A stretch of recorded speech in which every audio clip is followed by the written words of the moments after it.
Years and still talking. This is GabNet, the Great American Broadcast Network. Talk like you've never heard it before.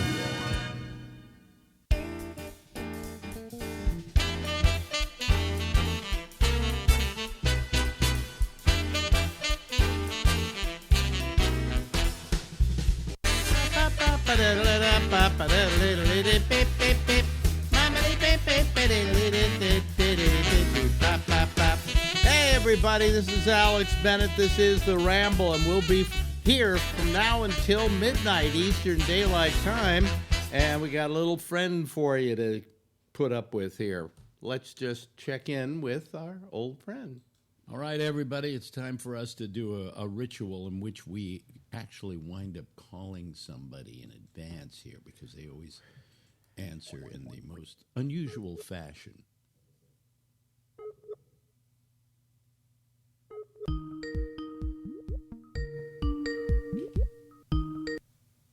And now the words of the Big Bopper's wife.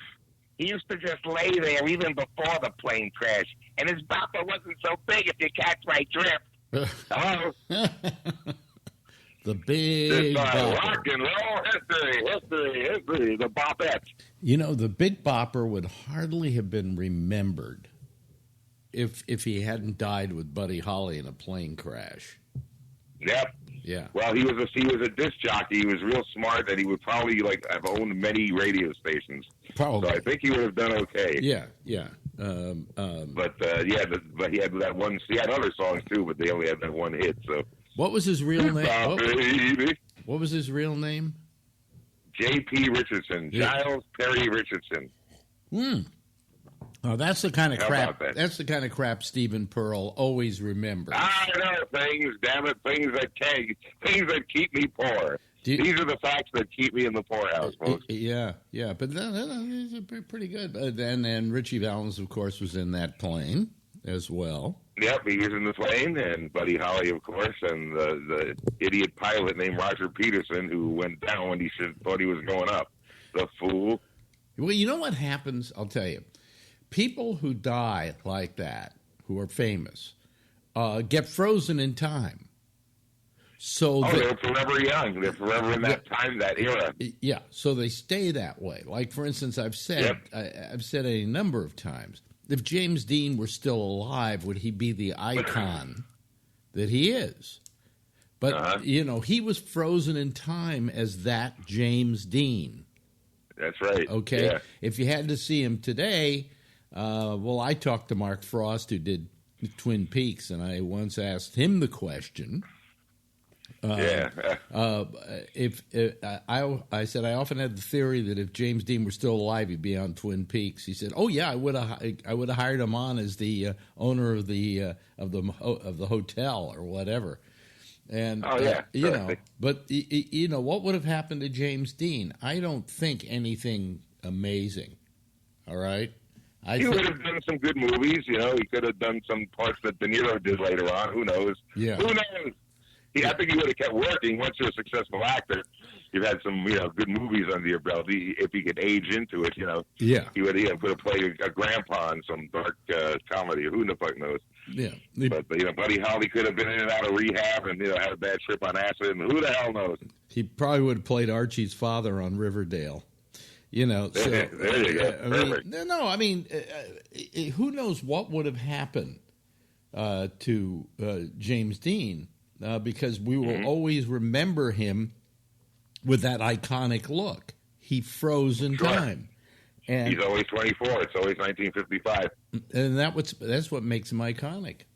So I question as to whether, I have a dear friend who actually discovered James Dean. And I brought this up to him, and he says he thinks he would have done okay. That he was that good an actor. He was a talented actor. If he didn't lose his mind or anything, he would have done okay. I think he would have done very well. Yeah, he would have had a career. He just would have been. He'd be a really old guy now. He'd be dead now from old age. Who knows?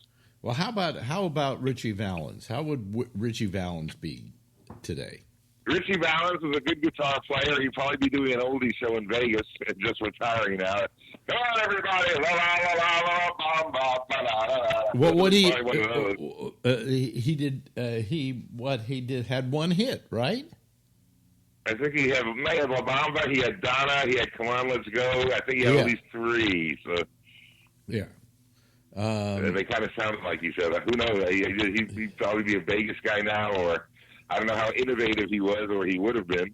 Yeah. Buddy Holly was starting to write some really good songs. I think he would have been a major producer. He had just discovered Waylon Jennings, who was on that tour with him, playing bass on that last tour, who was supposed to be on the plane. So Buddy Holly would have done very, very well. We might not even have needed the Beatles if Buddy Holly had lived, because those last songs he did and the ones he left behind, those acoustic songs he left behind before he went on the tour, are fucking brilliant. They're like early Dylan or just early Beatles quality. Yeah, well, but who knows what would have happened to these people? But instead, they got frozen in time. Their songs got frozen. Their songs got frozen in time. Their legacy got frozen in time, and that freezing in time. A lot of these people, are probably worth more today dead than they were alive, because there are agents. Yeah. There are agents who handle dead artists. I just got the Buddy Holly contract. I can do whatever I want with them. No, but I can put them in dwarf porn if I want. Well, as an example, if you were this kind of agent of dead stars, and you just got the count for Michael Jackson, that'd be worth a lot of money to you, because you're talking. You got the laser tours and products, anything. He can still sell, even though he's dead. Jim Morrison could probably sell stuff. Elvis Presley still sells to this day and makes several $1 million a year. Definitely. Definitely. So you want anything but a potato chip, crunching all the time. Yeah, it's Elvis's favorite potato chips. Yeah, I mean, if those people were alive today, they would not be making that kind of money. Many of them. So probably, who knows? Yeah. Probably. They'd probably be like 300 pounds and just laying on their asses going, I once had a career. So you're better off dead. Better off dead. Better off to be. Go, get out the message of today's show is go kill yourself. Yeah, go kill yourself. Get yourself frozen in time. Yeah. You'll be. Who else? Who else? What other big stars died in their prime and that we... Oh, you got Jimi Hendrix, you got Jim Morrison, you got Janis Joplin, you got Dwayne Allman, you got too many of them, so many. Oh Lord! Okay, I think today Janis Joplin would be nothing. Okay, she would be she would be remembered for what she did, not for what she's doing. Okay. Mm-hmm. Yeah. Jimi Hendrix, on the other hand, is a hard call as to what he would be like today.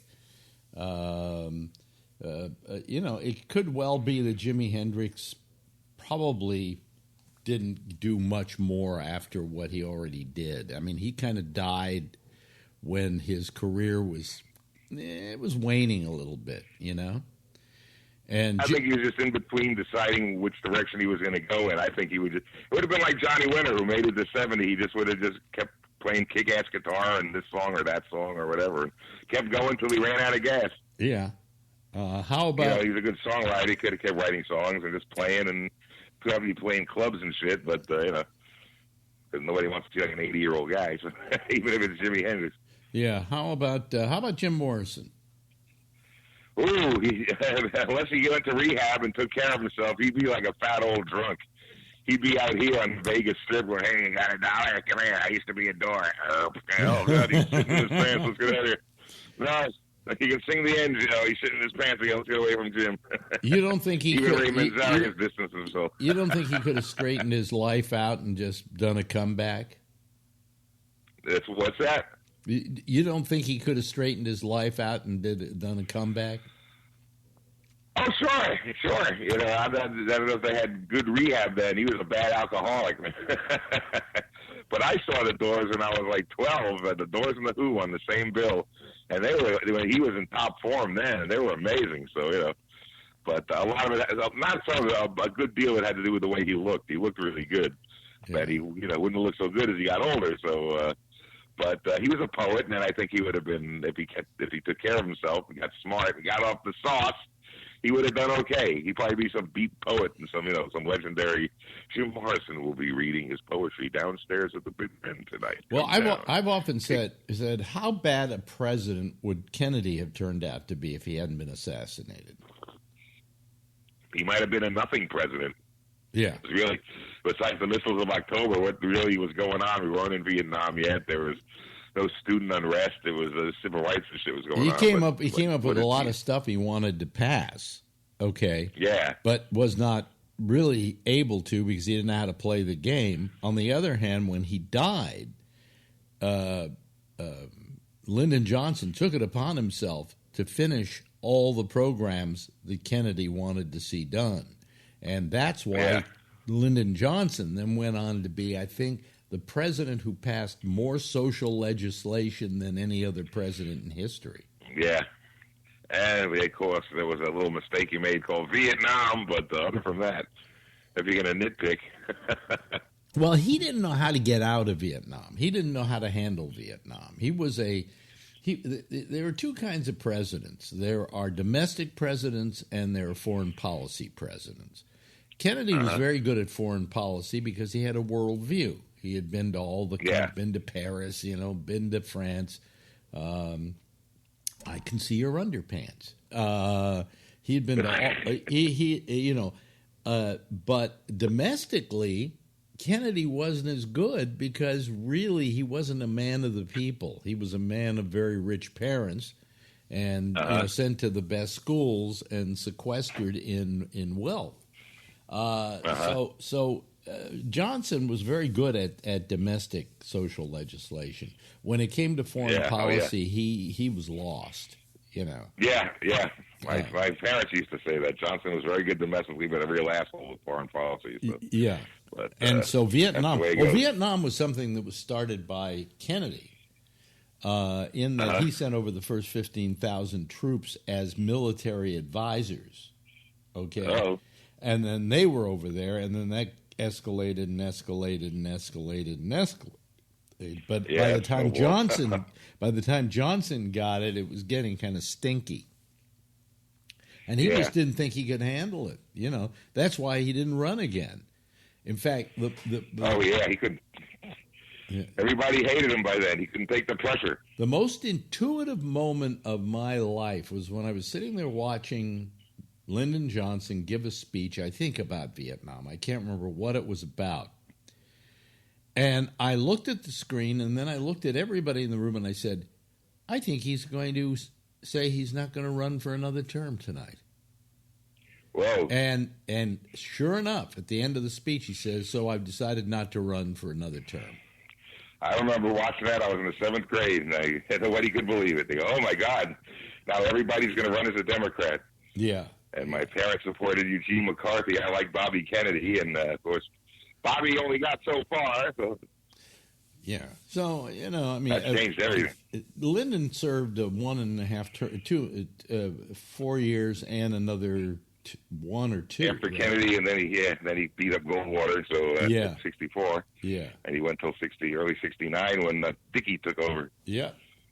So, I think in many ways Lyndon Johnson was one of the better presidents that we've had during my lifetime. Grab their balls and their hearts and minds will follow. Well, he did all the civil rights legislation. He did Medicare. Yeah, that's right. He did Medicare. Yeah. He made some mistakes in foreign policy, but it was far outweighed by the social legislation he did in America. And I think he'd be remembered as one of the best presidents of at least in my knowledge. I don't know of any better president, to be honest with you. Oh. I gotta give him a few demerits for Vietnam. You have fucked up there. Yeah, but that was handed to him. It was like it was handed to him, and he didn't know what it was. I think I'll just let this thing grow. Yeah, I have no idea what this all about. It was a monster. It was, oh God, what a monster it became. Holy shit. Oh, it was terrible. It was just terrible. Yeah. It was one of the worst things that ever happened to this country. But it was the hubris of this country, too. I got to tell you, we had come out of World War II feeling that we had done something very good. And we did.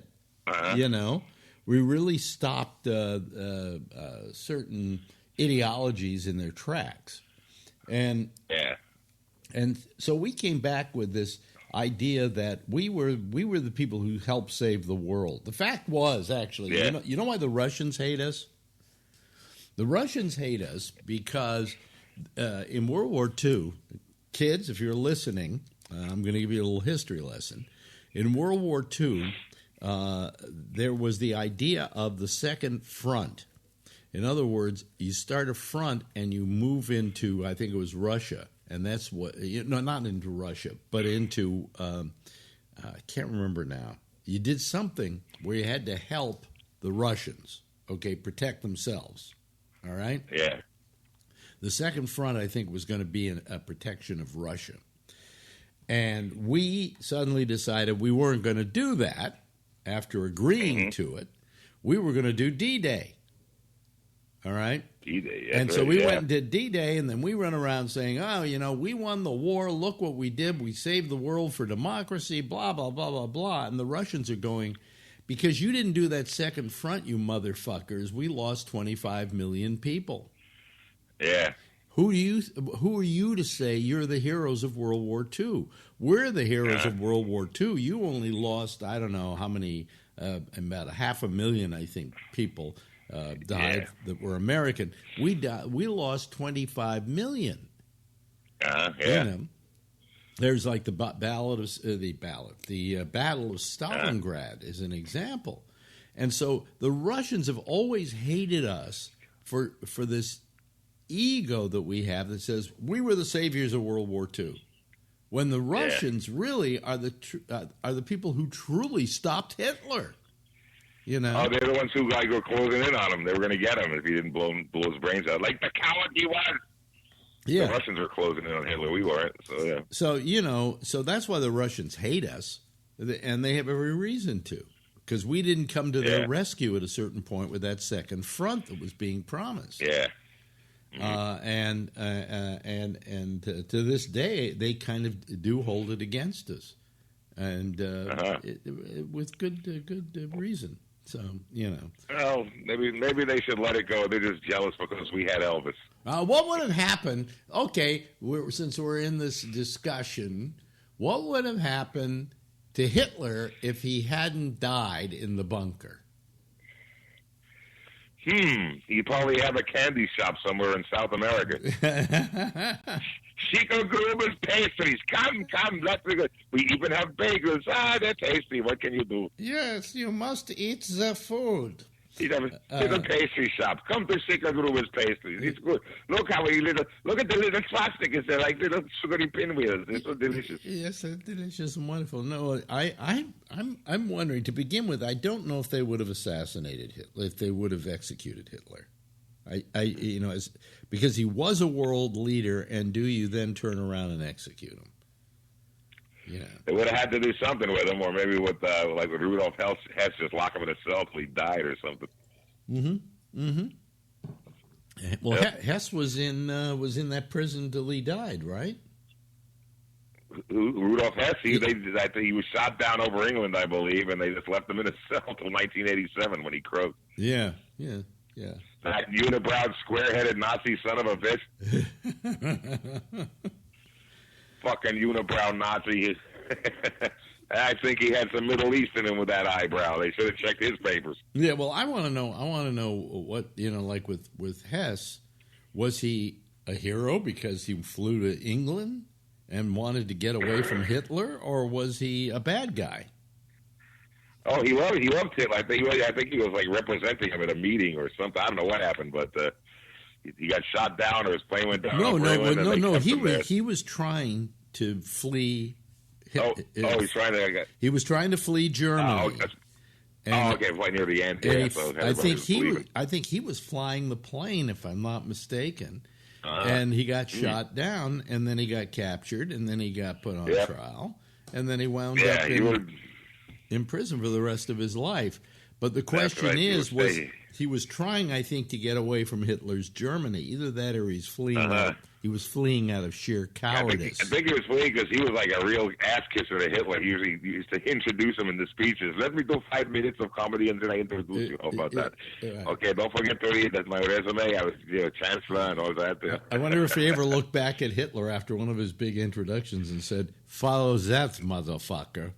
Follow that motherfucker. I'm going to make a speech and set the podium on fire when I sing Great Balls of Fire. I got this from Jerry Lee Lewis. Yeah. Scary. Scary shit. Well, what would have happened to Chuck Berry had he lived? Oh, no, wait a minute. He did. Yeah. What would it be like if Chuck Berry didn't pay his taxes? Oh, wait a minute. What would it be like if Chuck Berry had a prostate problem? It's a little peeing joke there, folks. There you go.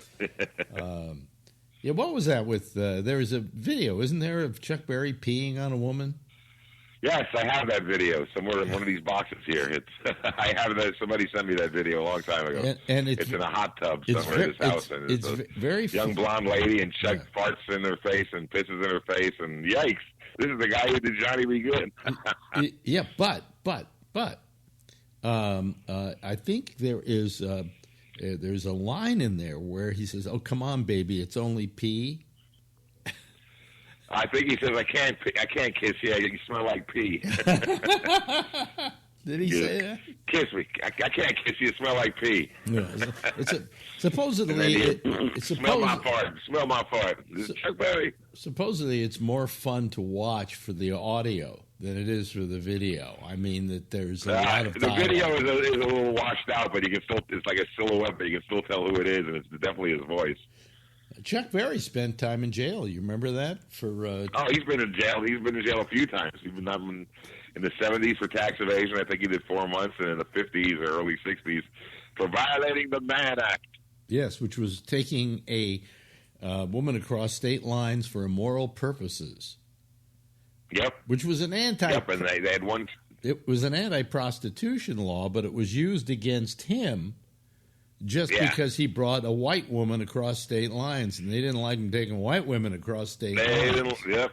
In fact, the first trial for that was so racist. Even in the 50s, they had to declare a mistrial and have another trial because they referred to it. Now this Negro here took this lovely white girl across. It was like one of those trials. This Negro boy to kill a mockingbird. They referred to him as this Negro.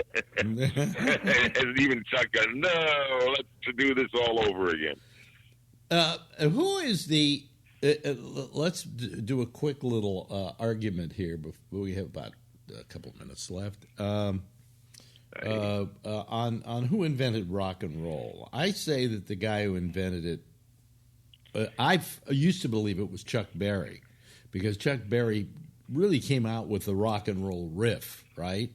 Oh, yeah. Wouldn't you say he was the father of rock and roll?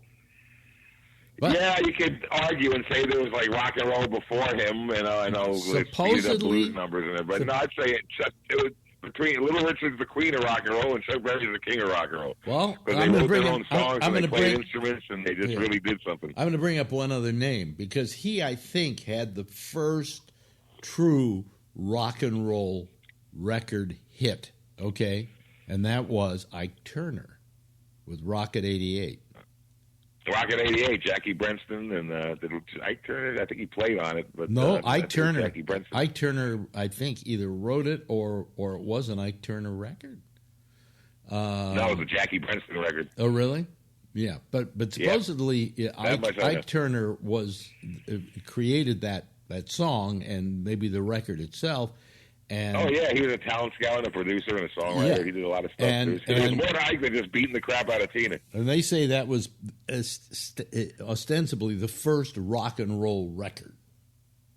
Yeah. That you could identify as rock and roll. Yeah. There was other that you could do. Roy Brown did Good Rockin' Tonight in 1949, I believe. Yeah. Which was kind of a rock and roll record before Elvis got his hands on it. That could be. There's just so many of it. It's so debatable. Well, there's this kind of wobbly area in there where it was germinating. Like Joe Turner did a lot of stuff you could consider rock and roll. Sure. Sure. Oh yeah, big time. And then it got to a point where the term rock and roll was applied to anything, and how you could ever apply. And people are amazed when I tell them this, but they applied the term rock and roll to Pat Boone. Oh God! Oh, that's horrible.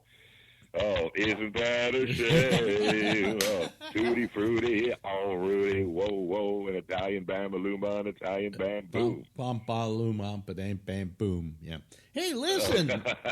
Once again, we have run out of time reminiscing about. The minutes have flown by, just driven by. With the lovely and attractive Stephen Pearl, who is playing in all kinds of places in Vegas. So if you're in Vegas, just, I don't know.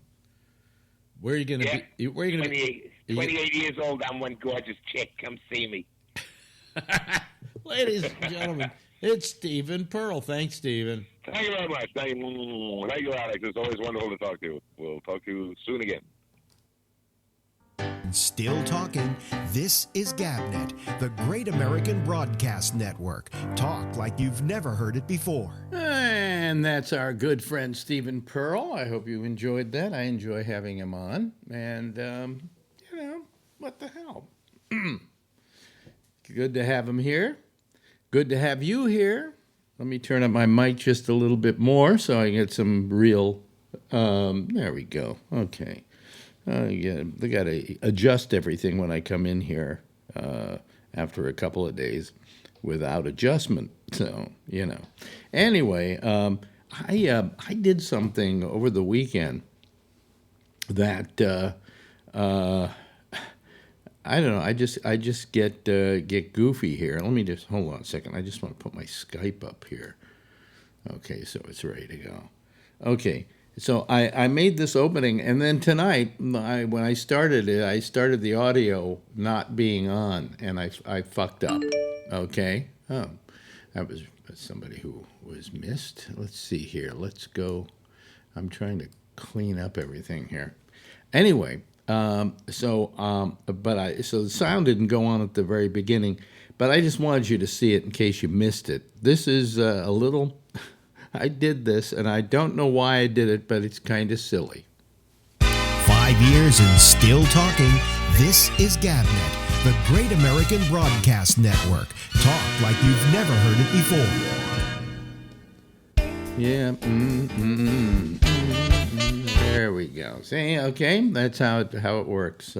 You want to see it again? I mean, I did. It took me so long to get that just the way I wanted it. 5 years and still talking. This is GabNet, the Great American Broadcast Network. Talk like you've never heard it before. And it looks just like Rob, too. That's the amazing part about it. Anyway, let me see here. Let me turn on the phone here. See if there's anybody out there tonight. Kathleen is not going to be with us tonight because she is... she has some family problems, so we will miss her, but I hope she gets back to us soon. Anyway, let me see here. So the lines are open. I am wonky. I have been taking this medicine for my neuropathy, and it's just been making it so that I have to really think twice before I do things. Like when I started tonight with that thing, and the sound wasn't up. That's a common event that happens. The thing is, I have everything there in one thing. The what we call the imager and then the theme and everything are all in one package. So once I start, I don't have to go back and forth between several things. So, well, anyway, here comes Phil. We can always depend on Phil. Let me see here. Let me see. Oh, yeah. I don't have to do anything with you. I just go like that, and there you are. See, you're in the square you were in last week. Ah, okay. Circle gets the square. The circle gets the square, and your picture is very good tonight. Very clean, very professional looking. What kind of camera are you using there? Same as yours, that 920 or whatever it is. Oh, I don't use a 920. Logitech, I forget what it is. You have one. Well, I have one. The one you're looking at me with is the one you say you have. The one I use on the air is a 4K camera. Yeah. That is a Brio. Yeah. Yeah. But okay, yeah, this one's a Logitech. Yeah, I don't know, folks. Can you tell the difference with the Brio? Look, can you see me do that? Okay. No. Yeah, okay. Now, if you call the program, you get a different camera. You get this camera here. thing. Yeah. Yeah. Anyway, where are we? Oh, so anyways, I'm taking this drug, and it just makes it so that I'm not very, what's the word I'm looking for? It's not coherent is not the term. It's 57 out there, and it's hot in here. Yeah. So I'm going to turn on the air So you're conditioner. taking a drug that is making you a little loopy, huh? Yeah. Well, maybe you got to get used to it. If you listen to the debates tonight, everyone on the stage is going to go after the drug companies for causing the country and all the drug epidemic. They're blaming it on the people who make it, not the people who take it. The trouble is, I mean, if we saw if the Republicans were all running, this year, you would see the same kind of game being played. All right. You know what I'm saying? I mean, forget it. It's just not. They want to bust up everybody. No, but I'm saying if you had the Republicans running, they'd be making all kinds. They'd be writing checks they couldn't cash. Okay. Of course. It's just the way things go. We were talking about drugs, and I'm listening to the debaters, regardless of their political affiliation, and they want to blame the drug companies. They want to blame Johnson & Johnson. They want to blame Purdue. Well, no, I'll tell you what. Phil, I think you're not paying it. You didn't pay much attention to the story as it developed, but it seems as though Purdue and Johnson & Johnson knew the problems with these drugs, and they didn't do anything about it. They just went around to doctors with those hooker-looking like representatives pushing these drugs all over the place, even though they knew that they had. It was the same thing with the tobacco companies, who finally knew that cigarette smoking was bad for you, but they kept pushing the cigarettes. You don't blame the doctors; you blame the people who make the pills, not the people who dispense them. I'll tell you something. Here's what happens with doctors. You go into your doctor and you go, I heard about Lyrica and I think I need it for my neuropathy. And he goes, okay, here's a prescription. Not at Kaiser. You know what they tell you? What? Hey, we don't use that one, but we do have aspirin. Really? Oh yeah, 81 milligram. that they'll give you, nothing else. Do you have neuropathy?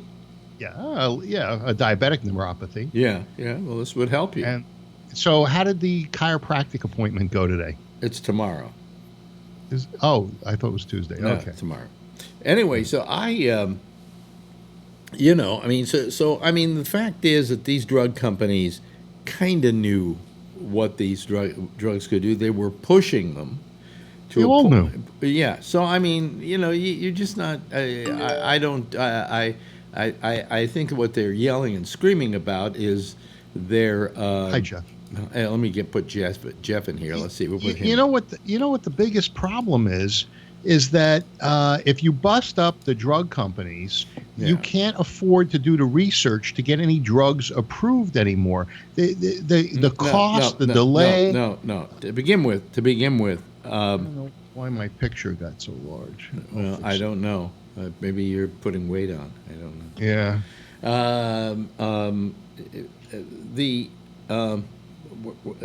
What was the question you asked? I said if you break up the drug companies, they're not going to look. They're not going to stop making drugs because this is how they make a living.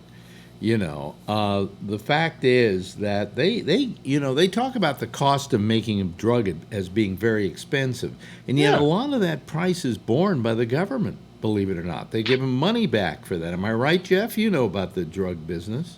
Yeah, well, part of it is the cost and the time to develop the product and to prove that it's useful, because the government doesn't want anybody just because you can produce it, a drug, you got to prove that it's useful and that it's not going to kill anybody. And it costs a lot of money. And it costs. Yeah, but I'm not going to feel sorry for the drug companies, because when you look at the price of the drugs and what they get for them, it's way out of proportion with what it costs them to make it. Okay. The American people are paying for that R&D. When you go to buy it in Canada or those other countries, they're not paying what we pay. Well, but they are. To begin with, let me put it this way: if a company makes a drug and it does well, okay. I went and checked some of these drugs. When I see them on television, they go, "Oh, this will add 6 months to your life if you have cancer." Big deal. So I go online, I go cost of, and then the name of that product, and I see $20,000 a month. Come on, come on. What do they make that thing with? Cocaine? Come on, give me a break. Yeah. And I think they jack the prices up because they have to sell them at a lower price because the insurance companies say, well, here's what we think it's worth. Okay. Yeah. Otherwise, we just won't cover it. Well, Yeah, I'm going to maybe get to use the hospitals and drugs again, get my money's worth from Kaiser. I just got a PSA back, and I have a detectable amount of cancer. So they want me to take another PSA just to see. It was under 1, but they said take another one just to make sure it wasn't a spurious result. And we'll see if I got cancer. Then how are you producing How are you producing prostate-specific antigen if you don't have a prostate? They might be some cells that got around when they pulled out the prostate. No. So I could have had. Some of these cancer cells around. It's been zero for the last, year and a half. But last week, a couple days ago, I got the test back, and it was less than 1. They said detectable. So, I don't know. They'll figure out where it is. If I have it, I'll take another test to see if it's correct, and if it's not, then it's not. But if it is, maybe I'll be getting some of those chemo drugs or radiation. Don't go dying on me, okay? Yeah. It's very early, if it's there at all. Yeah. But shit, I can't win. Well, those tests they're bullshit. so far, my PSA's been going up and up. But so far, I'm going back in about 3 weeks to see my urologist. Nobody can find anything, except they haven't done a biopsy. But they put the probes in there, and they've done the finger thing, and the doctor said, well, you can't get all the way around on the back. There may be a tumor back there, but...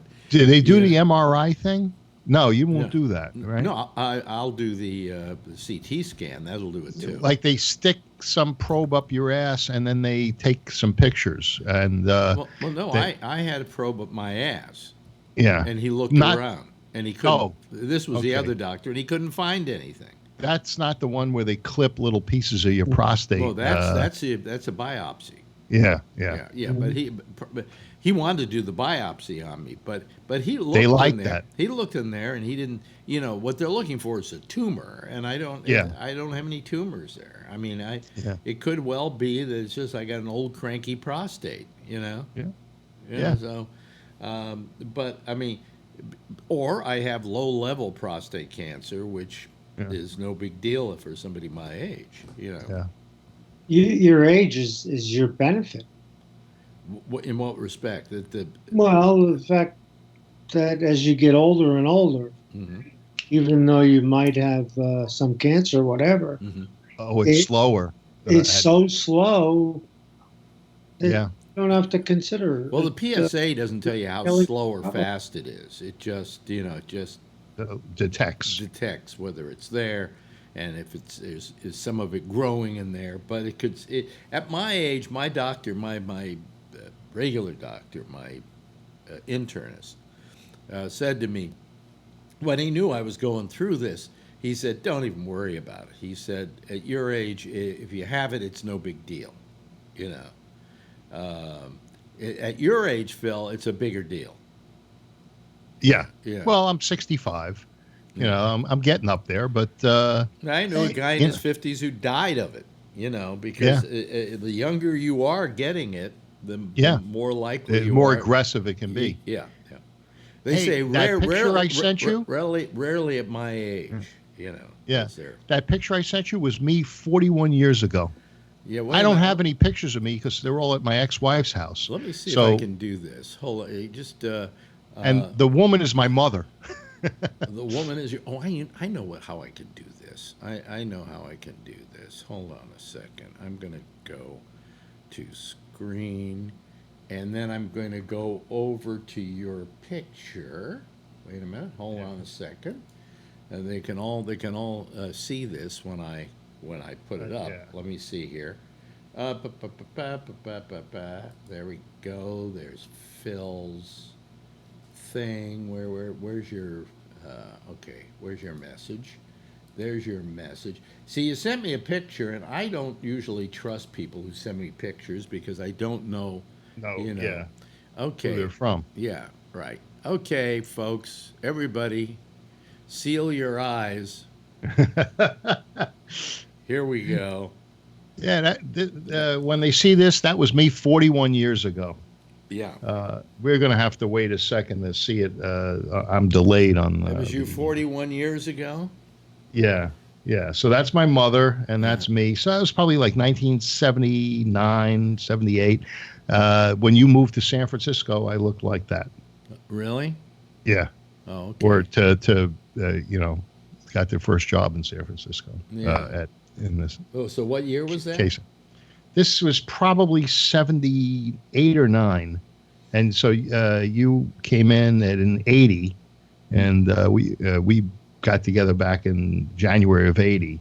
So that's what I looked like. And you're always saying, "Hey, I don't remember you." Do you remember him? Yeah. Wow, that's very, very nice, Phil. Very good. I didn't age well. No. But then again, neither did I or anybody else. So the only person around here who aged well is Jeff. Oh yeah. No, Jeff has aged very well. Yeah. He's had his ups and downs. That's because of I had extra work, but different kind of work, internal work. Internal work. Oh, okay. Yeah. All right. He's the $6 million man. With inflation, it's 10. Yeah. Oh, okay.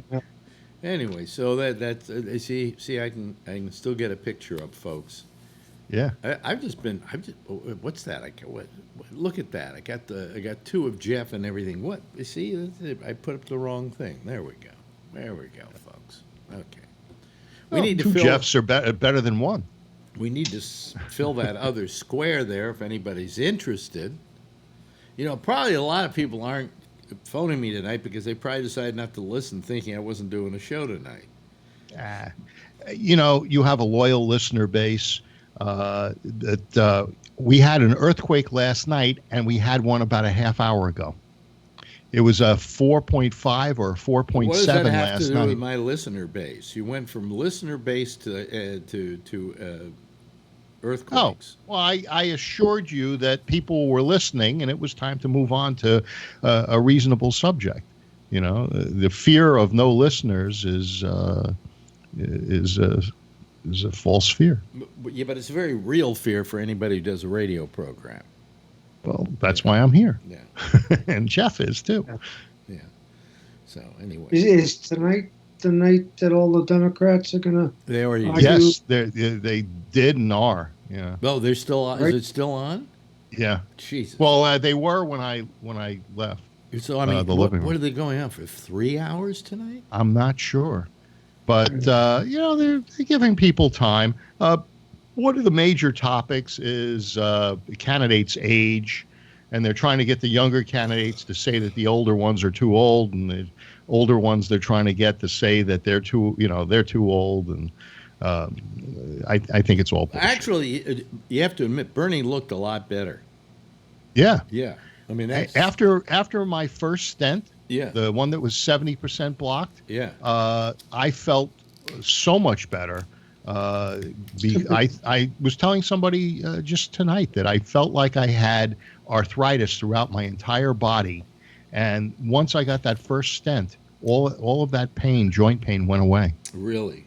Yeah. Son of a because you're just not getting enough blood flow to the joints. But that's terrific. You know, I mean, he looked good. He looked in good shape. So I don't know. I think maybe that'll help him a little bit. But yeah, I don't think he's going to get the nomination. You know, I recovered from stent surgery, and the first one was one stent, and the other one was two stents because that artery was 100%. 3 cents blocked. $1. All 3 stents, right? Now he had 2 stents, and I remember when I had 2 stents. Like in those days, you could buy a couldn't newspaper. rub them together. Yeah. So anyway, he did look good for a week or so ago, having an angioplasty, because it really does beat you up a bit. I mean, I had mine on a Thursday. I was back to work on Monday, but I wasn't 100%. I can tell you. Yeah. Mm-hmm. Yeah. But nevertheless, he looks good. Okay. Yeah. But I'm looking at the whole lineup, and I think right now she's in the lead. I think Elizabeth Warren's in the lead. Well, that's easy to do amongst that crowd, but I mean, you could be a dog catcher and be in the lead. What do you think? What do you think, Jeff, about Elizabeth Warren? You think she's got you think she could do it? I like her a lot. Yeah, we all like her a lot. And I think she'd be terrific. Wait a minute, Phil doesn't like her a lot. Question is, will other people vote for her? Yeah. Maybe on the coast. The thing about Elizabeth Warren, what I hear from her is, we got to go after the billionaires. We got to tax this. We got to put regulations on that.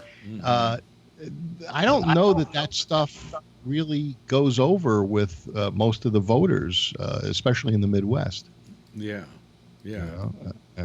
What they call the flyover states. Well, yeah, she happens to be, if I'm not mistaken, she is kind of in the Midwest. So I think she understands that. Hello, Tony. Hey. Hi, I was just listening to his cancer talk. When you get a chance, I got to tell you something about that. I told Tony, he says, you got to go to Sloan Kettering. Really? I was going to say, Alex, should he get a second opinion or get the treatment he has? When I took my mother 3 months. Treatment yet? I need a PSA test. I need a PSA test. Really? Yeah, that's. But you want to laugh at something, Alex, about Sloan now? Listen to this, Alex. And I don't mean to get you off the topic. My mother's we got to put her into another insurance plan that they accept, because every 6 months it seems like they don't take this plan. Now I got to look for the other plan. I was on the phone today with the lady for an hour to make sure they take the new plan my brother's getting. But this is why they should just take. Well, Alex, here's my question: why can't these hospitals? I know they're private, Sloan. Just take all the insurance. Because some don't pay. Well, yeah, or they have some kind of hard-on for that particular insurance company or whatever. I've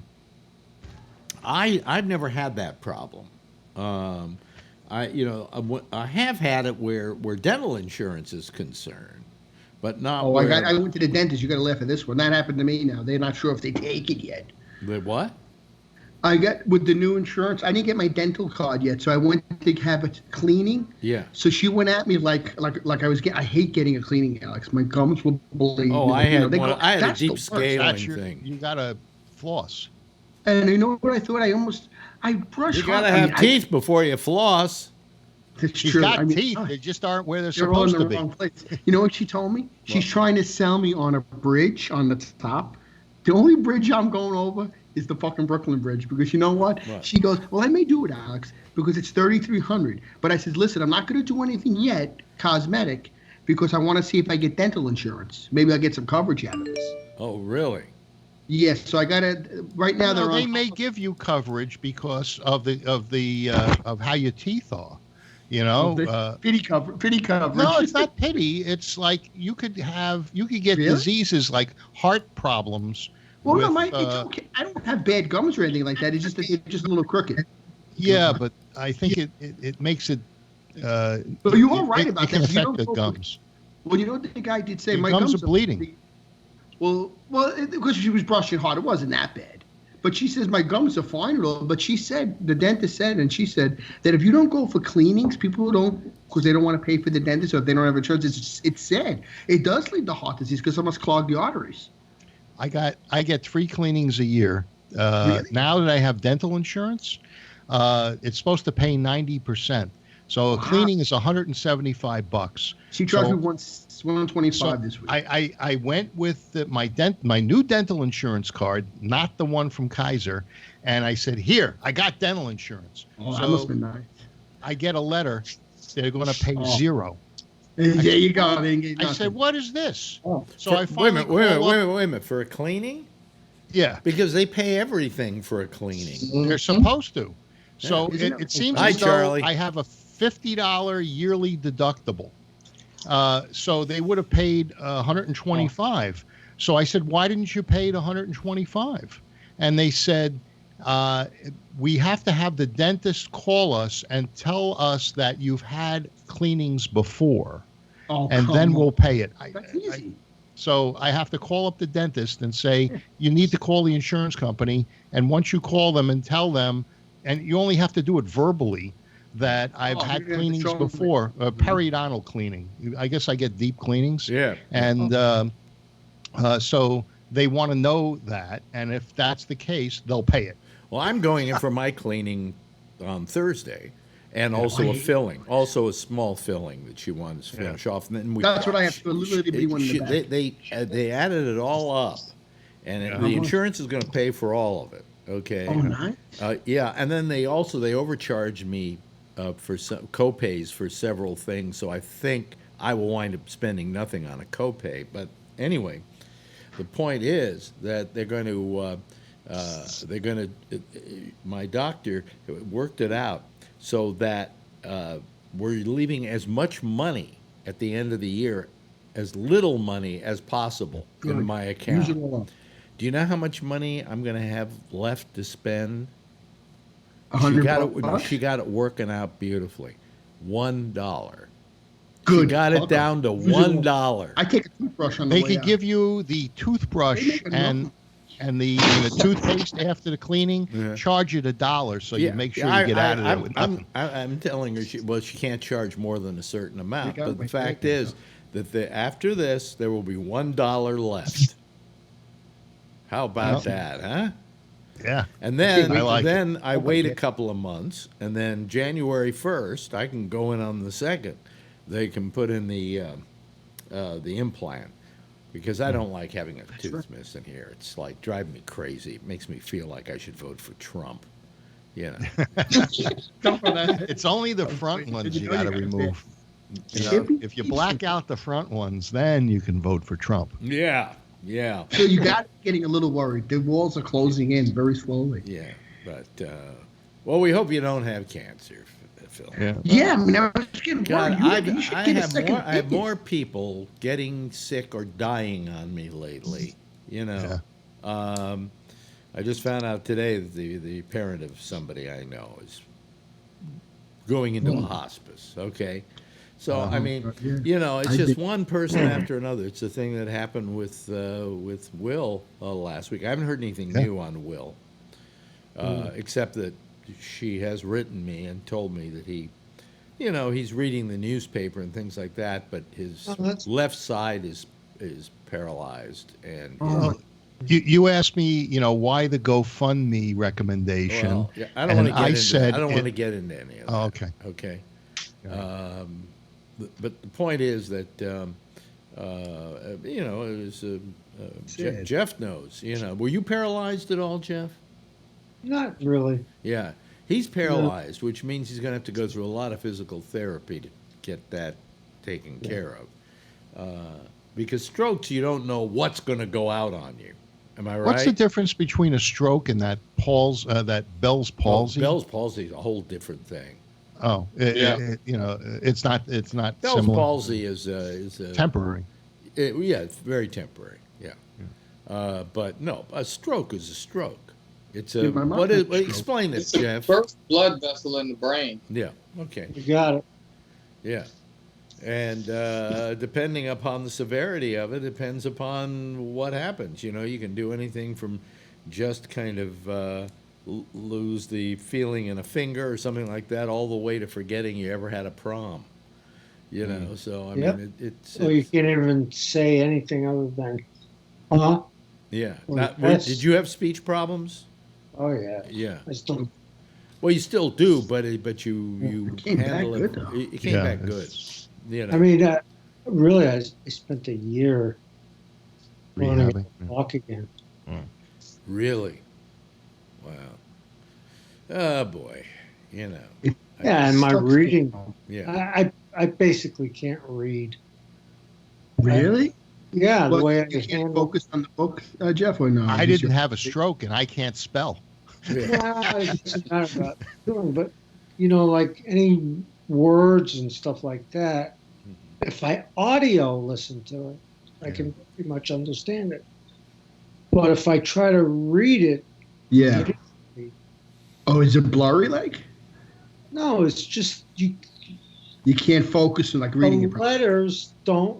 He can't. He can't. Like what happened. He can't interpret. Like, he can't interpret the letters, right? Is it like what happened like to the dyslexic person? That the letters look jumbled.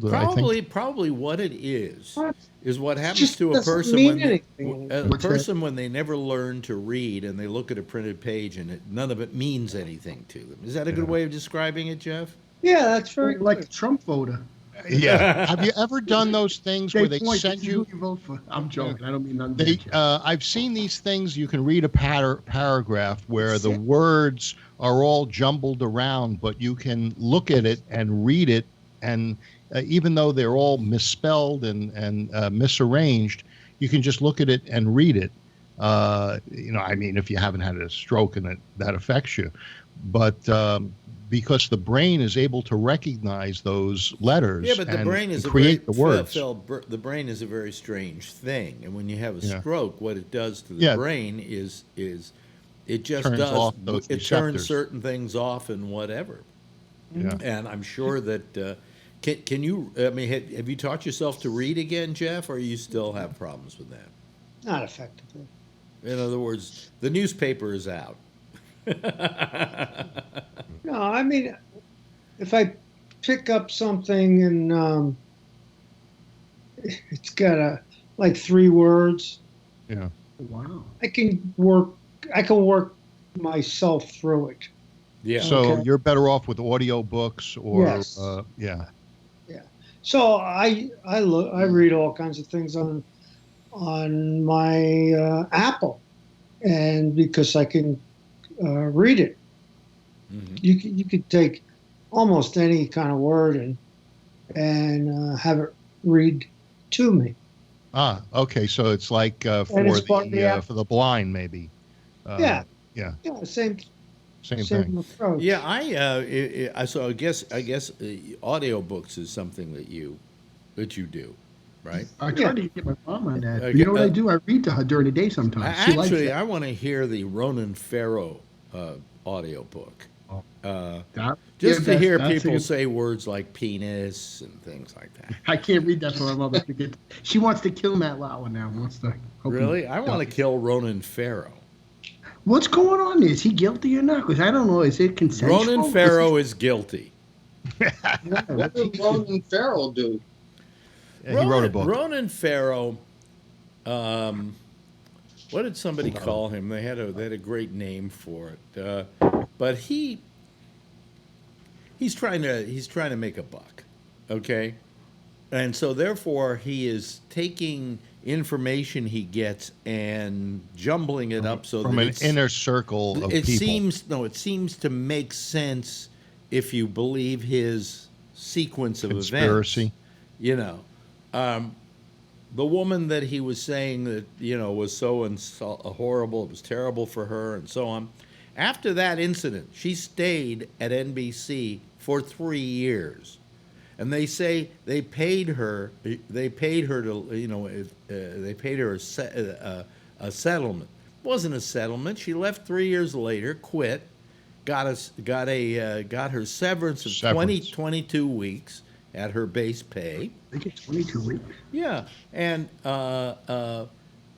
he signed a non-disclosure agreement like everybody does who leaves NBC. I signed a non-disclosure agreement when I left Sirius. Sirius. And I'll say everything I want to about Sirius because they've already paid me my severance, and fuck them.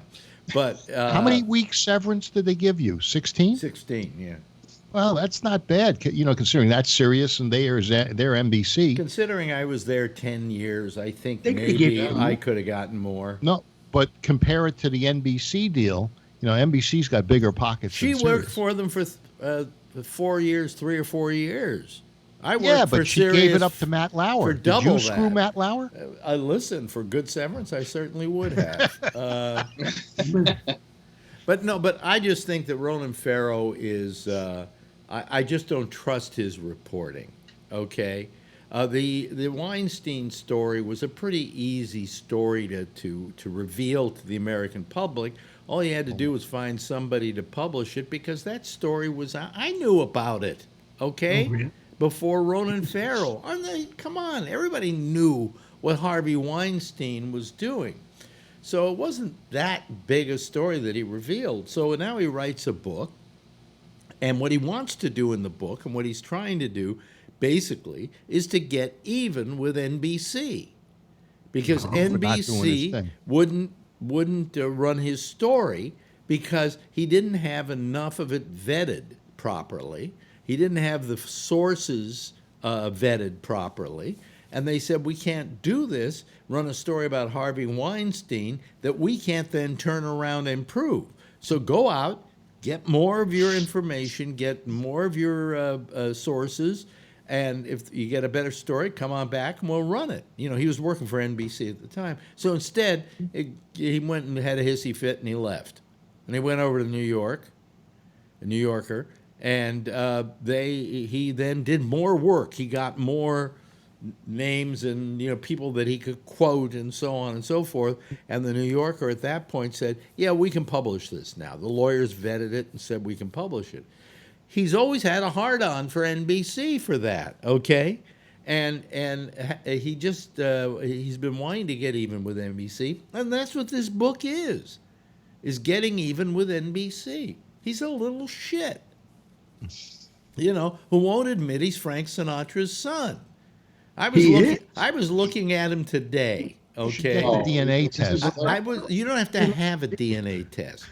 Look at a picture of Ronan Farrow and look at his lips, and then look at Frank Sinatra's lips, and tell me that isn't Frank. That's not Woody Allen's son. I'll tell you that right now. Oh, you think it's Woody's son? You don't see the similarity? That is supposed to be Woody's son.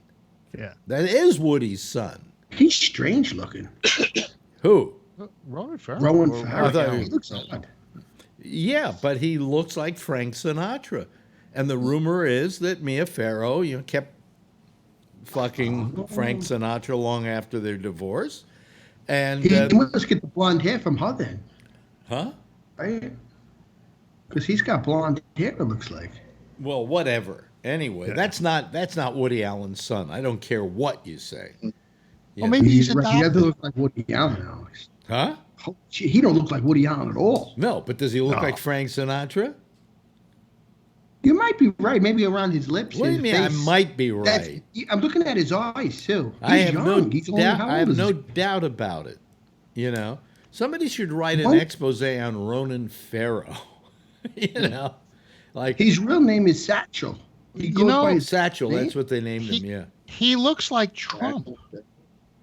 Who? Could he sing? Ronan Farrow. I'm looking at a picture of he doesn't look Ronan Farrow. It's very small, and then I'm looking at a picture of Trump next to him. The hair. Yeah.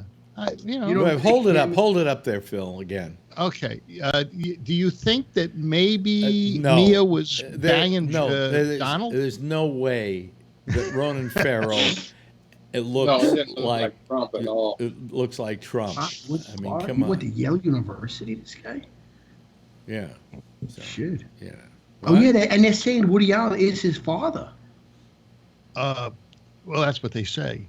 Hey, if you want another subject to talk about, all of the candidates were calling for the breakup of big tech. like Twitter, Facebook, and they're calling all of them almost to a individual. Each one of them. Well, here's the thing: why should they? Why should they break up those firms? I mean, they're huge, but they got huge by people use them. By people using them. Yeah. Right. I mean, and how are you going to break it up? How are you going to break Facebook up? What are they going to do? When they were going to break up Microsoft years ago, there were things they could break it off into. There was the software, there was the hardware, there was this, there was that. In the case of these companies, I mean, there are very little ways you can chop those companies up. Well, I think that they're talking like Facebook has WhatsApp or something, and that photo program that people Instagram, which I've never used, but so they're saying that they can break those things up, and that would somehow give more control over these companies. Well, I don't. I think that's kind of a wrong assumption. Okay. Well, that's what these candidates are saying. It's a very simple argument. I think we got better things to do. I don't think that. Do you feel, Charlie, that these companies pose a threat to us? I'm a little leery of them. Yes. Well, we're leery of them because we don't feel they did due diligence where, for instance, the Russia probe was concerned. You know? But on the other hand, I'm going to give them a pass this far. And I use it to describe when Microsoft got charged with antitrust. Okay? I think companies grow, and they grow, and they grow. But they don't feel that they still, it's kind of like, how can I describe it? When you look in the mirror, you still see you as a kid. You see you as a lot younger, and I think that's the way these companies were. They see themselves as a whole different company, and not a big company that can tromp over everybody and everything. But all of a sudden, one day, you have become that big, and you have to realize that you have to live by a new set of rules. And I think that's what happened to all these companies. I don't think Google felt that they had grown that big. I don't think that Facebook has felt it grew that big. That it needed to watch out for antitrust and things like that. But they do, and they should be watched, and they should be thumped whenever they do something wrong, and they should be fined. But I don't know if breaking them up is the answer. And I don't think it's a good position for the Democrats to take anyway. Because a lot of people out there love these companies, and use them every day. So if somebody's on the edge and doesn't know whether they're going to vote Democratic or not, and then they're having to think about whether they're going to vote for them, and they go, well, they want to take Facebook away. Well, I like Facebook. Fuck them. I'll vote for the Republican. Do you really believe that anybody is on the edge in this in 2019? That every individual has already made a decision as to how they're going to vote? You don't see it as a big division? I don't think there's a middle ground. I think there's a very big one. If there wasn't, your boy wouldn't have a chance. Because he's going to have to do it on the base. But his base is only 36%, Phil. Yeah, well, that's because they're the few that do vote. And the base on the Democrats may be a little higher than that. I don't know what the base is for the Democrats. But there is that chunk in the middle that are going to make the difference. Only Charlie votes as a Democrat. All the other Democrats make a lot of noise, but when it comes time to pulling the lever, they're still home. But still what? They're still home. They don't go out. Young people, they make a big stink in the street, but when it comes time to actually do their civic duty, they don't get in their cars and go to the voting thing. They stay home. Because I think they think that voting is at least is a useless thing to do. You know, that it does nothing. That no matter who you vote for, your guy isn't going to win. But that's why my guy won. He wouldn't have won if he there didn't. was a bigger He didn't, turnout. Phil. From a popular vote standpoint, he didn't win. Okay, Hey. But he did play a ground game. Right. And the correct one. They played a good ground game, which they won't be able to get away with this time because the Democrats are aware of it, and they're gonna work harder. Work harder against that happening. Okay. I think, quite frankly, when he won, I think nobody was more surprised than Trump. Yeah, no, I'm sure he hadn't written a winning speech. He probably wrote a concession speech. He was probably wanting to concede and get on with other stuff, starting the Trump News Network. Right, with Ailes. Yeah. Ailes died on him. Yeah. Oh, God, these drugs are making me wonky. I'm gonna hope that when you do see the chiropractor that you get some relief so that you don't have to do those drugs. I don't think I will bet you any money you got I'm not going to get relief from this doctor. If I do, God bless him. I'm there every week plunking down a couple of $100. Okay. Yeah. But if it doesn't work, I don't think it is. Be honest with you. Well, you'll see. Yeah, I'll see. It's worked for many, many people. Me too. Yeah. Yeah. You too? Yeah. Well, I want to see some result. I don't expect great results on the first visit, but I'd like to see something. You'd be surprised. You will. If you get the pressure off, I guess it's a sciatic nerve, but if you get the pressure off of that, you can. It isn't the sciatic You may have nerve. a big difference. I have my spine is compressing. It's called subluxation of the spine, Well, that's not the term. where you That's get not the term. it closes down on the. That was not the term. That was not the term the doctor used. Well, it's, when your spine is compressing, that's called subluxation. Hold on a second. Hold on. All I'll right. go get the. Boy. And I got the X-ray here. Yeah. Which is on a disc that was taken about a year ago, so I'm sure it's worse by now. Let me see. What are the little sacs called that are filled with synovial fluid that are in between the vertebrae? I forgot. Discs. So what happens is as the spine compresses, the discs degenerate, and they get smaller and smaller, and then you get arthritis and calcium buildup. He says that my physical therapist didn't. He treated my feet, but he did not address the lumbar spine. The patient said he's not having much back pain or sciatic pain, but sleeping on harder bed has been having more numbness of the feet. X-ray of the lumbar spine showed a narrowing of the disc space at L4 and L5. Yeah. So. Well, a narrowing of the disc space is, it could be a buildup of calcium or a degeneration of the disc. But that could cause the numbness. Maybe. Yeah.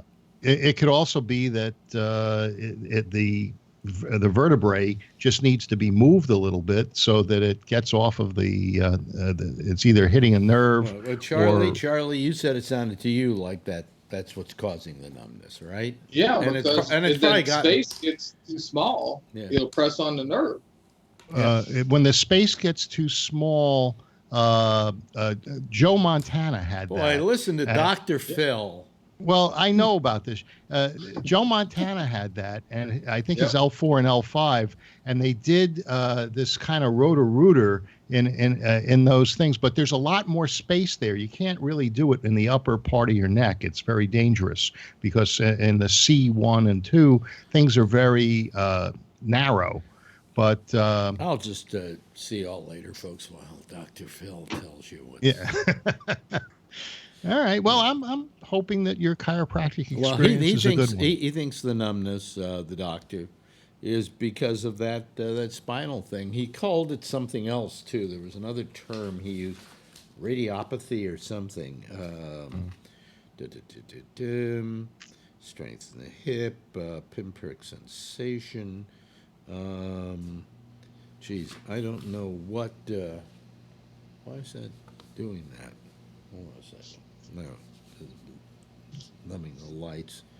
Let's see here. Cramping certain of his leg or impression. The patient had improvement in the lumbrosacral radiculopathy. Wow. And sensory neuropathy. He will continue with the gabapentin. What? Well, you said you had an improvement in the radio. Yeah, what station? Like that. You know.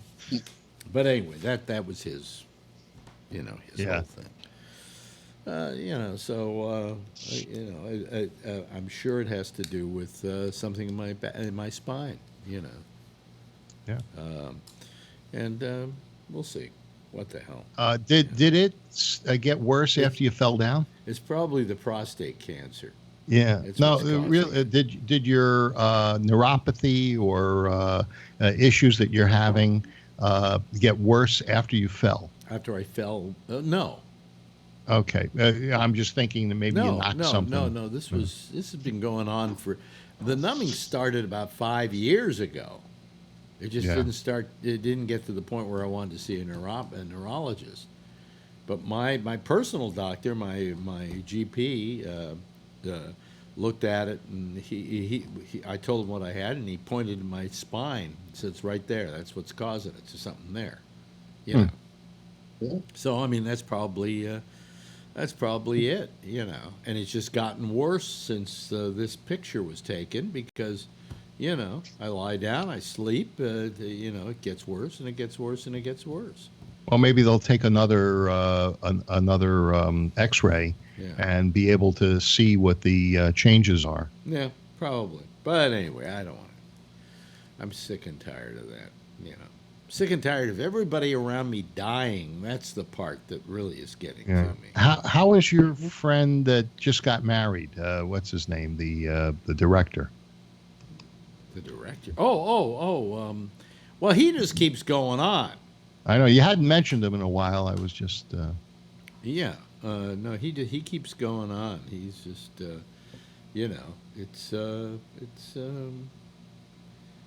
it's simple, really, to tell you the damn truth. I mean, he's old. We know that there's a finite number of years. Finite number of years, yeah, and that that he, he's going to be he's not okay. I mean, he's aging, and it's getting slow, and it's it just isn't. He's not as spry as when I first met him 2 years ago. All right. Yeah. And what can I say? I can't even remember his name right now because of these pills. I couldn't either. No, because of these fucking pills, and and he's so close to me that I know his name. Jack Garfine. Jack Garfine. Okay. Yeah.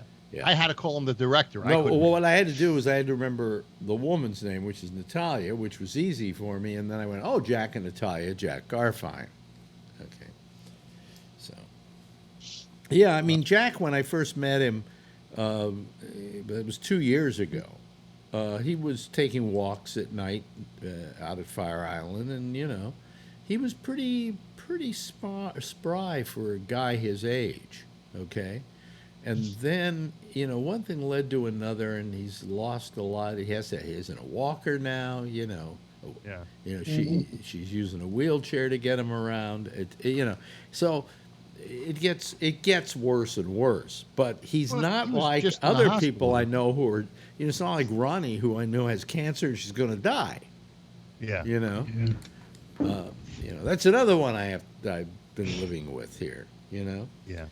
So the terrible thing about getting to be my age is so many people are dying around you. Yeah. Luckily they're dying around you. You're not dying around them.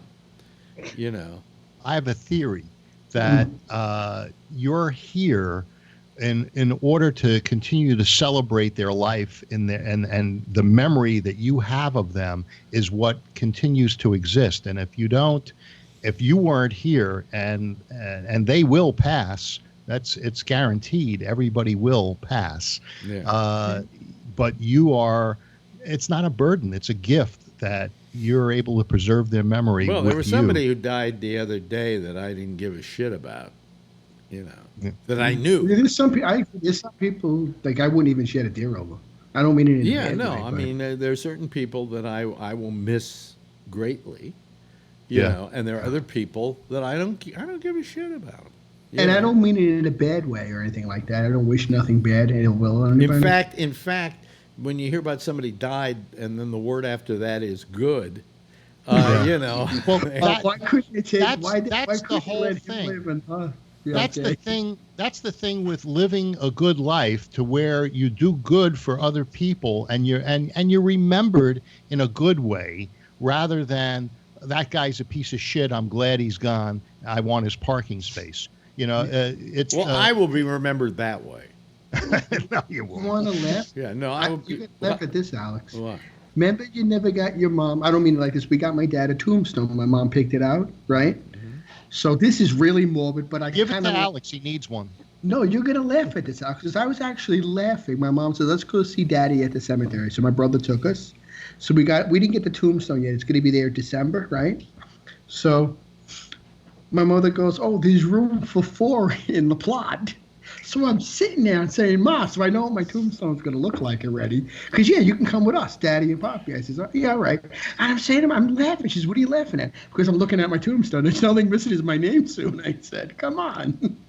Yeah. We didn't get and my father my parents spent a lot of money on the stone. My parents, so she was looking at the box. Well, the black one was like $3,800. So the lady says, "Would you like the traditional one that's all gray?" My mom says, "How much is that?" How much is Charlie? We'll take the gray. If the black one was $3,800, Charlie's kind of brown. Maybe it's cheaper. Yeah. But it was weird because I body the science. It won't cost anything.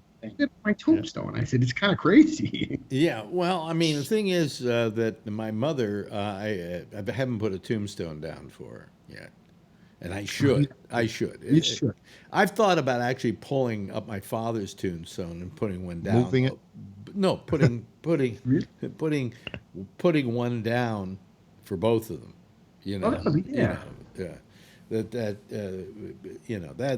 That's what I've thought about. I just haven't done a fucking thing about it. I don't even know where the graves are. I'm gonna have to go look. Part of the cemetery where my father's buried, they only allow a plaque, and the plaque is bronze, and it's on the ground. That's nice. That's nice. Oh, those are like the little ones. Yeah. Well, so I just never got the tombstone. I really should do it. I think maybe my business manager remembers where she was buried. Eternal Light or something cemetery out in Colma. Yeah. Everybody's out here is buried in Colma. Colma has the largest population of any city in California of dead people. Yeah. It's all cemeteries.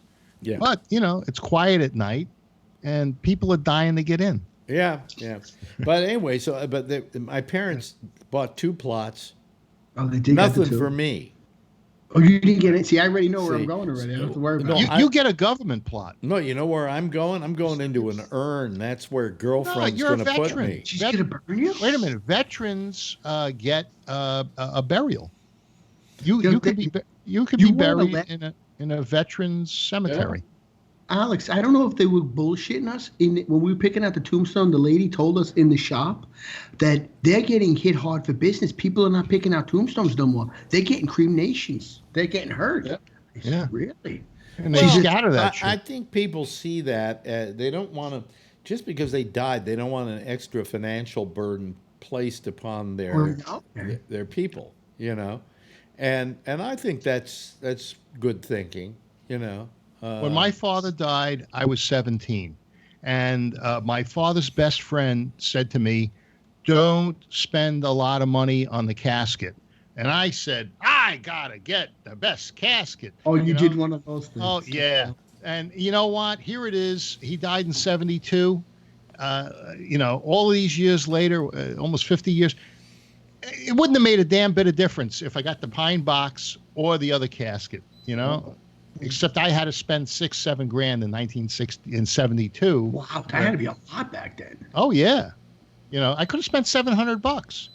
Well, you don't want to go that cheap. Come on. Wouldn't have mattered. Certainly didn't matter to him. No.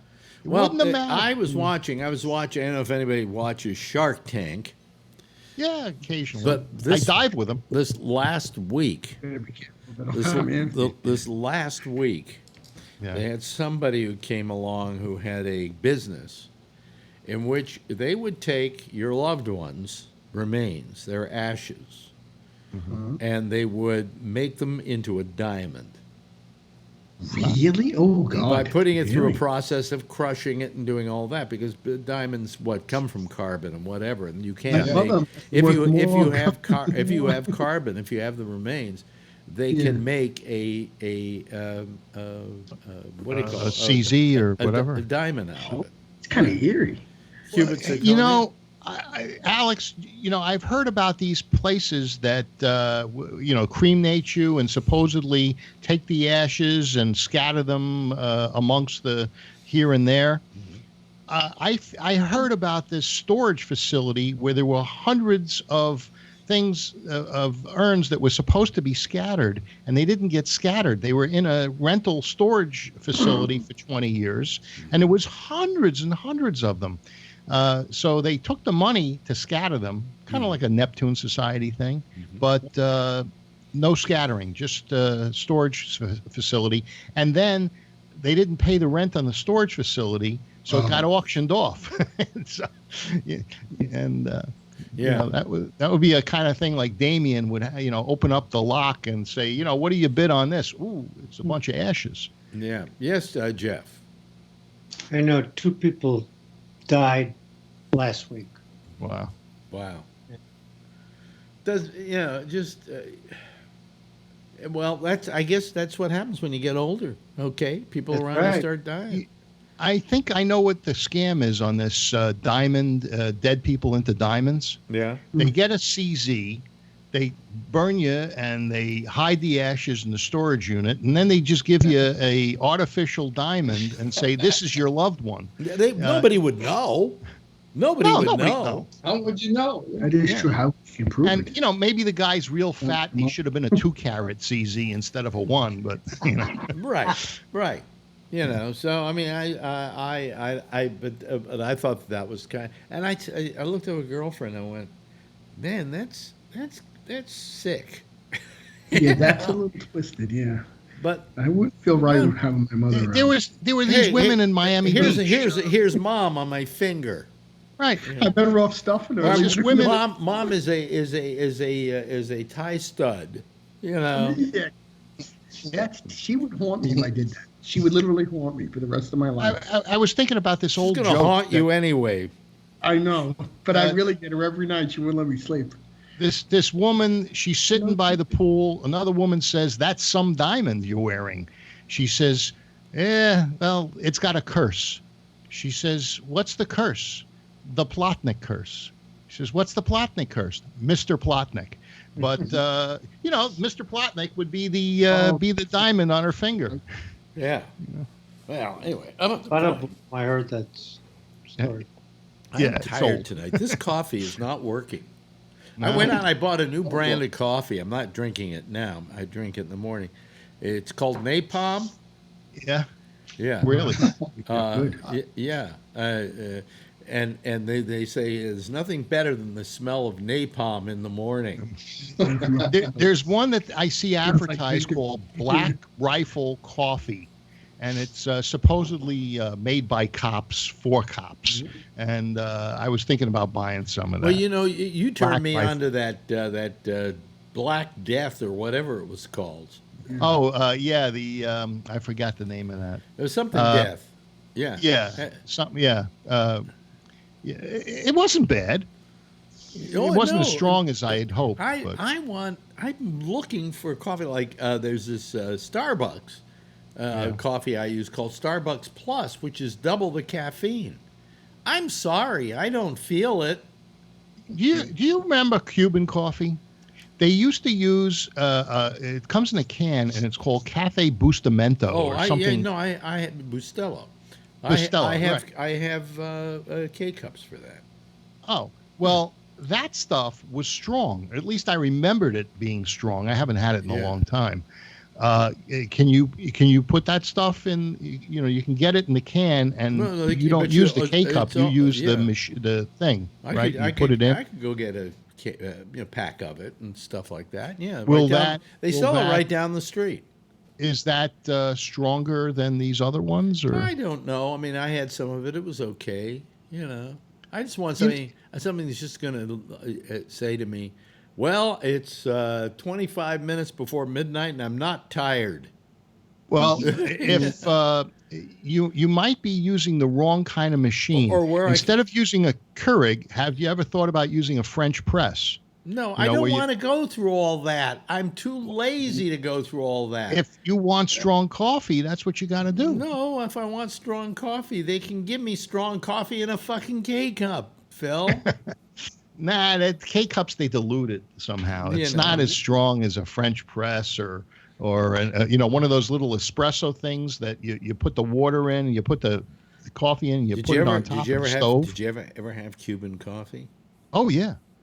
Oh, I went to school in Miami. I used to get it in Miami. Yeah. On the way to work, I found this little place. That much coffee, and I would down the thing, and then I would down another one, and I was ready to fucking go, man. Yes, yes, and I believe they use that. Is it Cafe Bustelo? Is that how they pronounce that? Well, that's not Cuban coffee. Cuban coffee is made in a certain way. Where the reason there's only that much is because they've compressed all the caffeine into that much. Like Turkish coffee. Forget Turkish coffee. We're talking about Cuban coffee. No, but they make it the same way. They compress it. They have a samovar. Is the thing that they use? Yeah. It's called a samovar. Yeah. And are you familiar with those? And then they kind of boil it until it becomes a paste, and then you drink it. Oh boy. Anyway, I just got a letter from Rob Alfano. We haven't heard from him in a while. Oh, how's he doing? I wrote him to see how he's doing. He says he's working hard and he's making good money. And, I'm going to read the letter after I get off the air. Email. It's not a letter. Letters are what, somebody, raise your hand. Yeah, I don't know. If any of you within the last year have actually gotten a handwritten note in the mail. Only a bill. Yeah. Look at that. Look at that, folks. I've gotten one or two. Really? You've gotten notes? I send thank you cards. I can't even fucking write anymore. Well, I couldn't write before, but I send thank you cards to customers. Oh, really? Yeah. I believe that you got to thank people. But you could send them a thank you email and they'd be just as happy. Not the same thing. No, that's a much better thing. Do you send Christmas cards to people, for work? Good plan. No Christmas. Just thank you. Yeah. So anyway, so where are we? Let's see here. Let's see. Syria is fucked. I mean, the Kurds are fucked. There's more to that than meets the eye. I understand, the American soldiers would have been in harm's way because Trump knew that Erdogan was going to attack. And, he's got a responsibility to move the soldiers out of harm's way. They were going to attack anyway, whether those soldiers were there or not. Yeah, so that's what you've heard. Yeah. Where'd you hear that? I'm sure I listened to Fox. Okay, but, bing, bing, it was some bing, general. bing, It bing, was bing. it was some general pundit that was talking about the thing. And what he did by getting out of there was it made Erdogan say, look, I don't have the possibility of killing any Americans if I do this, and now I can go ahead and do this. Well, I think they were going to attack anyway. Well, but you don't know they were going to attack anyway. How can he do it so quickly? Then what? How can he do it so quickly? Because Trump said, I'm getting my guys out of here, and we started getting our guys out of there, and he jumped in. Yeah, he wanted to establish territory. He was probably always has been ready. And I guess Turkey wanted this zone. I don't know how many miles it was, 20 miles or something. Yeah. That it was like a buffer between Syria and Turkey. Right. Right.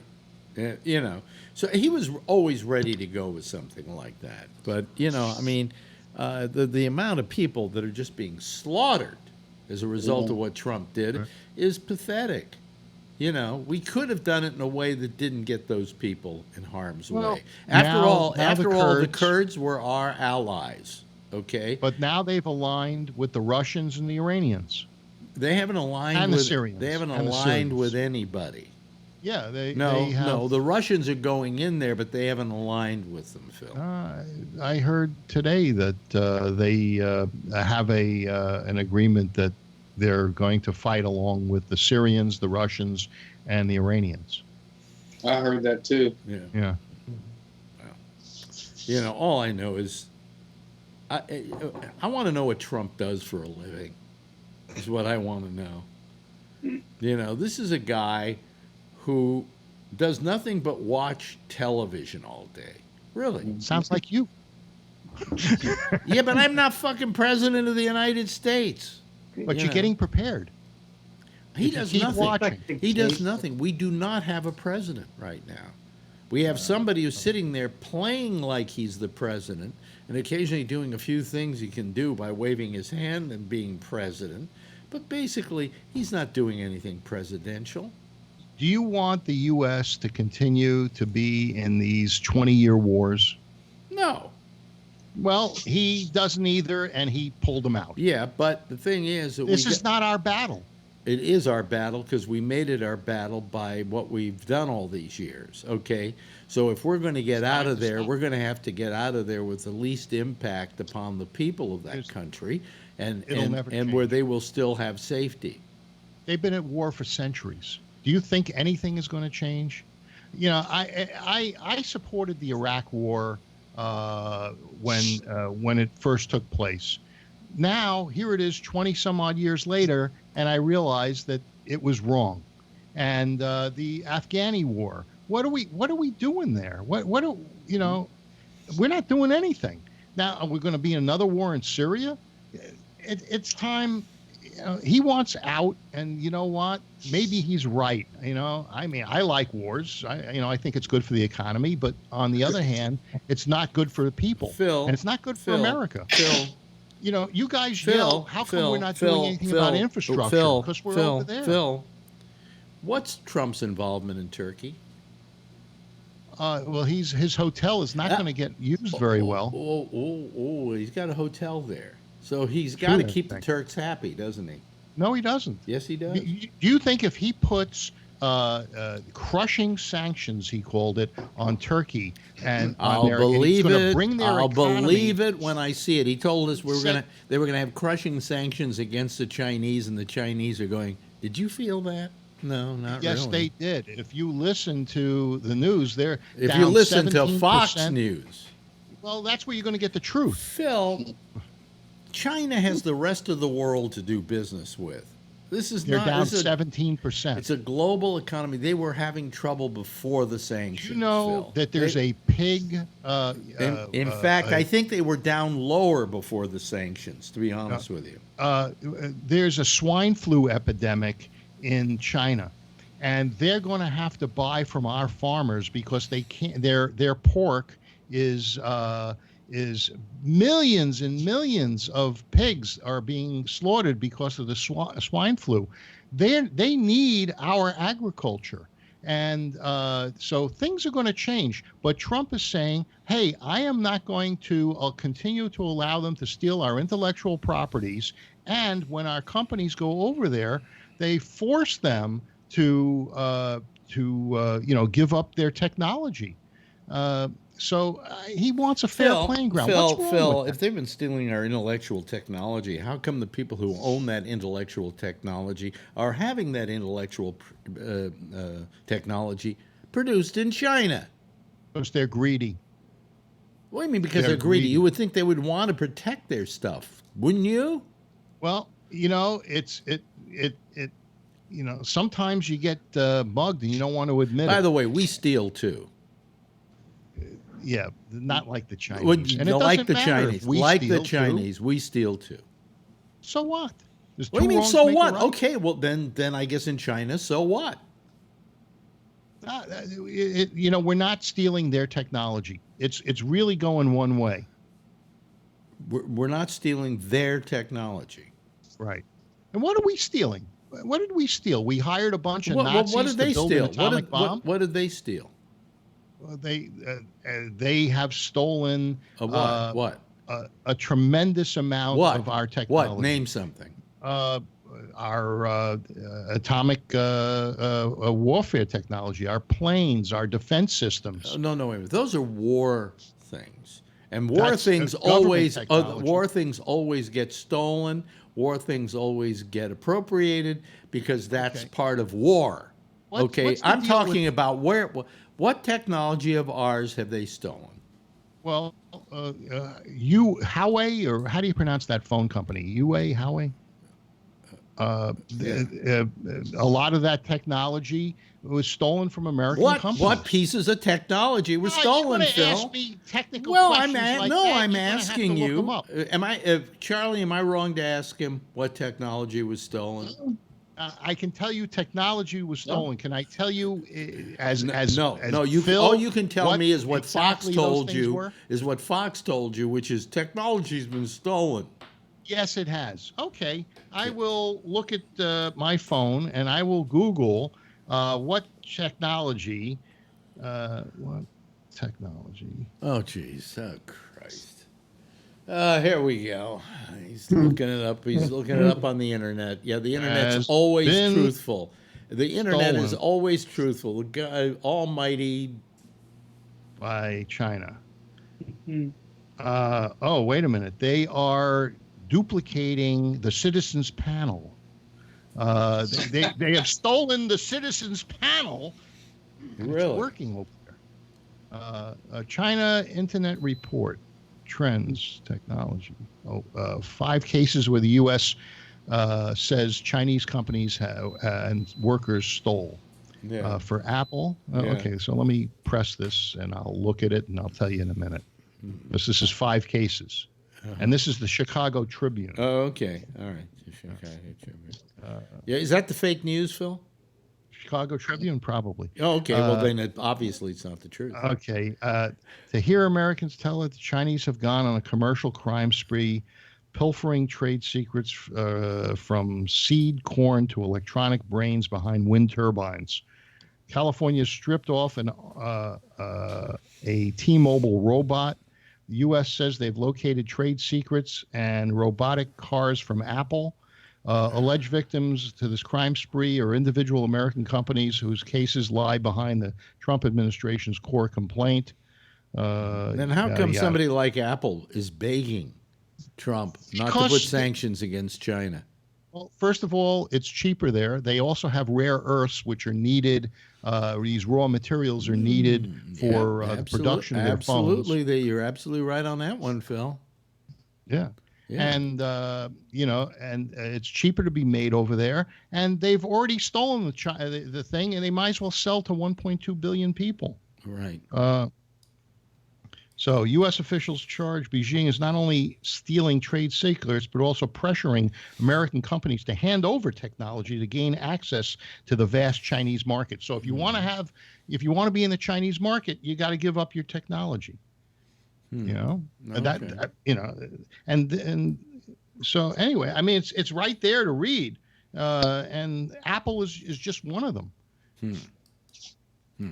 Okay. All right. Mm-hmm.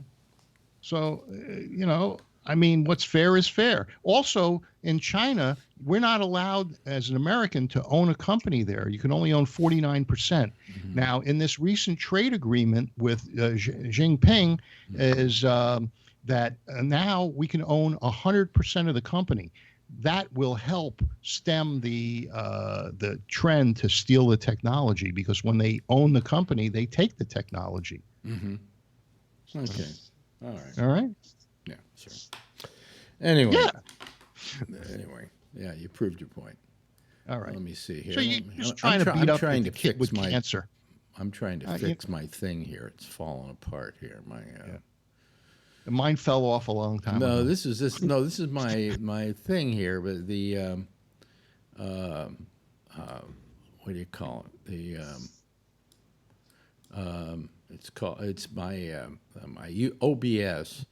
The part of one of the panels came off, and I can't get it back onto the. What is it? One of the 3, 6, 9 or those panels? The 3, 6, or 9 panels? It's a panel. It's just a panel that I pulled off by accident here, and it won't go back, and I can't figure out how you're supposed to get it back. Use duct tape. Huh? Duct tape. Yeah. No, I can't. Or gaffer's tape works on everything. It just won't even go back. It's just, who knows how you do this. Here, hold on a second. Let me see. In Tools, does it say?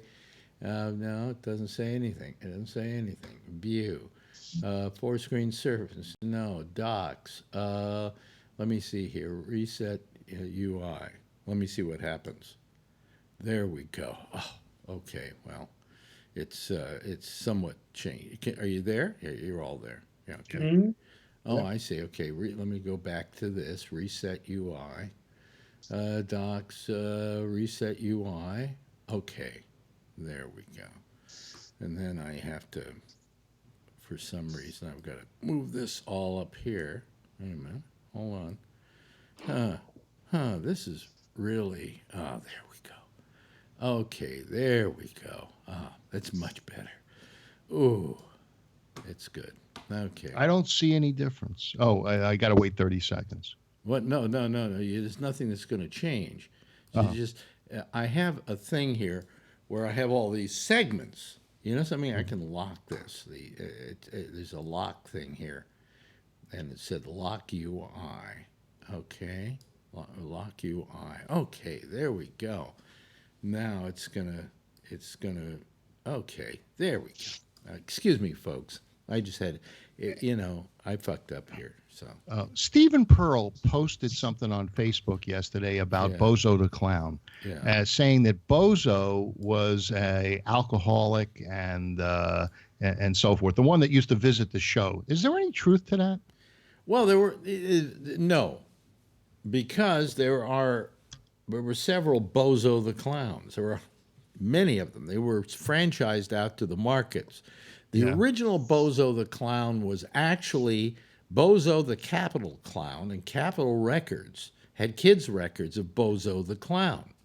Mm-hmm. And the Bozo the Clown was played by Pinto Colvig, who was also the voice of Goofy. All right? So then all of a sudden they wanted to do Bozo the Clown as a TV show, and they started doing it in L.A., and then it was so popular, and they got somebody to play Bozo. I can't remember who. It may have been Pinto Colvig, for all I know. And then they did it in Chicago, and they did it in New York, and they did it in almost every major market. The only market that had it in the end was Chicago. But the idea that he was arrested, the question is, which one was arrested? I see. Well, the one in New York... there was a TV show. Yeah. I would assume in those years it was local, but is it true that the guy who played Ronald McDonald was also Bozo the Clown? No. And there was a weatherman.